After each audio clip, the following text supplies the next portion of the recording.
There is a dimension in prayer that we all need to dive into as a church and as a believer.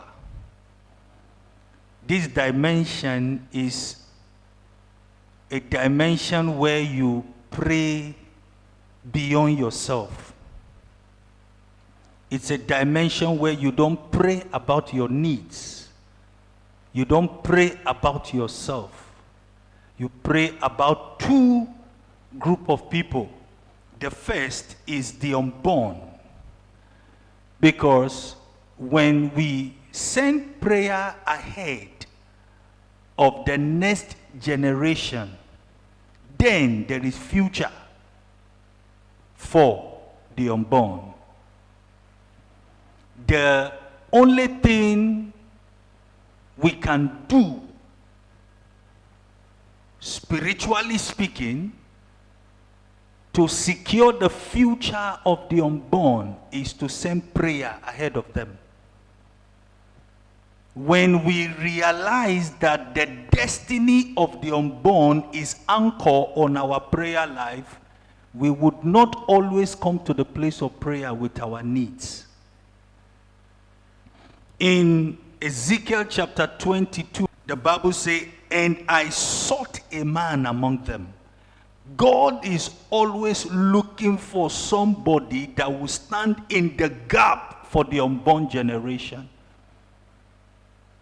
Because when there is nobody to stand in the gap for the unborn generation, then there is no future for the unborn. So when you enter this dimension of prayer where you no longer pray about yourself but about the unborn generation, I'm not just talking about praying for your children or your sons and daughters.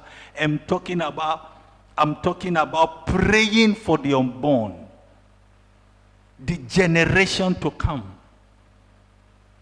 And when you come into this dimension of prayer where you don't pray about yourself, the second group of people you focus on at the place of prayer is the unsaved.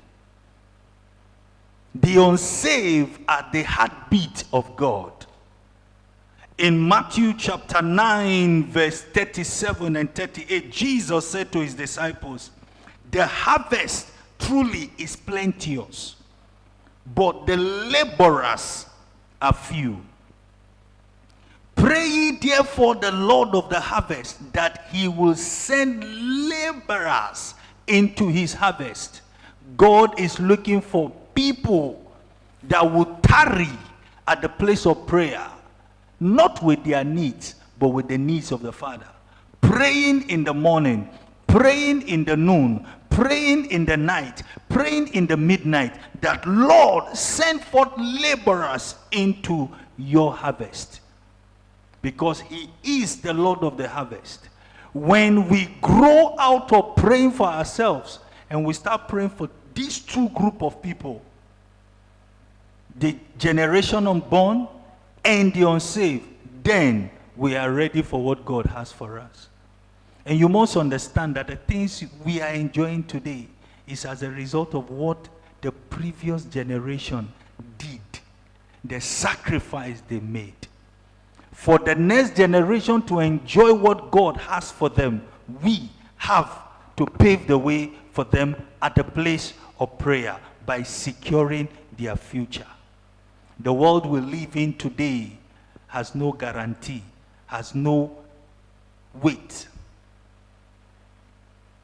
That's why you and I need to assume the role of an intercessor. God is looking for men and women that will tarry at the place of prayer, not with their needs, not with their request, but with the heartbeat of God. With this prayer that Jesus asked us to pray, "Father, send laborers into your harvest." Until we start praying, "Father, send laborers into your harvest," then the journey has not begun. I pray for you today that your prayer will be, "Father, send laborers into your harvest. God bless you.